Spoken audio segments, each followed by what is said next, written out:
Thanks so much for joining us in these 50 days of prayer for this vision that God's given us for 500 new churches and 5,000 baptisms across the whole Bay Area in the next 5 years. We really appreciate you guys joining us for prayer on this because that's the only way something like this is going to happen. And we really enjoyed getting a lot of response from you guys.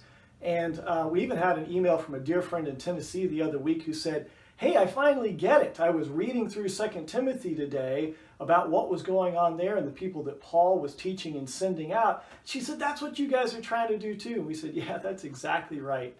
In fact, it seems kind of crazy. We had a day of prayer a couple of days ago where we just admitted that and had a Bible verse where Paul talks about being out of his mind.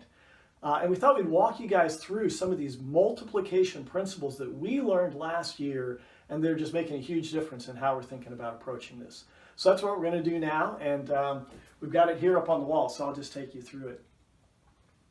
When we first moved out here, to tell you the truth, we were a little discouraged because of the size of the task. In the Bay Area, there's 9 counties, and in those 9 counties, there's about 8 million people. And if you survey them, about 7% will say, they're born-again Christians. They're following Jesus in a serious way. And 7%, man, that's just such a low number. And that's why God sent us out here. And so we thought to ourselves, well, gosh, right now, 93 out of 100 people not following Jesus, what would it look like if we doubled that, if we took that to 15%? From 7% to 15%. Well, that'd be a plus 8% change, wouldn't it? Plus 8%. But if you think about it, 8% of 8 million, that's 640,000 new Christians. 640,000 new Christians. And that's just an enormous number. That's like 10,000 new congregations. And when we first moved here, we were a little discouraged by this number, to tell you the truth. And then we met some people who had seen this thing happen. And they talked to us about how it really happened even in the first century, didn't it? If you look at Acts chapter 19, Paul's been in Ephesus. And he's there for 2 years, that it says. And in those 2 years, it says that everyone in the Roman province of Asia heard the gospel. And historians tell us that at that time, there was over 1 million people who lived in that area. So in 2 years, 1 million people heard the gospel. So we know that it was possible there in the first century. And the people that we've been meeting with and training with and even visiting overseas in places like Nepal, China, and India today are seeing this. Literally millions of people starting to follow Jesus, just hearing the good news and saying, "I want to do that," and coming together in hundreds of thousands of new churches.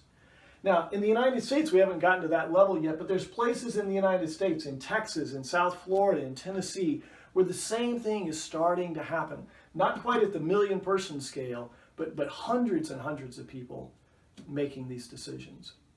And so that's what we thought. What would it be like if we pursued that same vision in the Bay Area today? Okay, so what does this multiplication thing look like that we saw in the first century, that we're seeing today overseas, that we're starting to see little glimpses of here in the United States? Well, the power of multiplication, we're going to show you in a couple of examples. The first one is a classic question.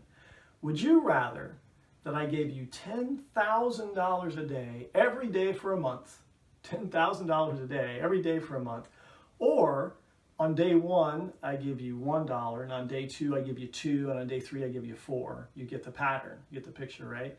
So a lot of us, if you're like me, you're like, well, man, I want to take the $10,000 because it looks really good at the beginning. So here's just a little chart of this. Day 1, you get 10,000. Day 2, you get another 10. That makes a total of 20,000. Day 3, 30,000, and so on. In fact, by the time you get to the end of the first week, you're at $70,000 in total. That's what it looks like in Plan A, what we'll call the addition plan. Here's the multiplication plan, and it looks pretty sad at the beginning, doesn't it? So on day 1, you get $1. Woo! On day 2, you get $2. That brings your total to 3. Then you get $4. Then you get $8. And at the end of week 1, you're at $127, and you're looking over here saying, man, I made the wrong choice. In fact, when you get halfway through the month, yeah, the numbers are a little bigger now. You got $30,000. But it's 1/5 of what you're at in the addition plan. But guys, what happens is something crazy starts to happen here right between that second and third week. Because as you see here, by the time you get around to the third week, here in this addition plan, things keep going the same way that they were. $200,000, $310,000 to end up with. But in the multiplication plan, look at how things change. At the end of the third week, you've got a total of $2 million cumulatively going on. In fact, by day 31, the amount of money you get on that day alone is over $1 billion, and you've got $2 billion in total. That's the power of multiplication as we see it, let's just say, in the realm of finance.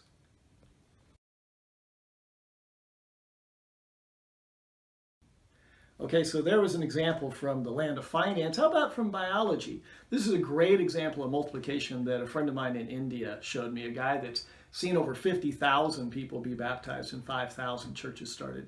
He said to me, here in India, we've got a lot of elephants. And elephants are awesome, right? Elephants do things that only elephants can do.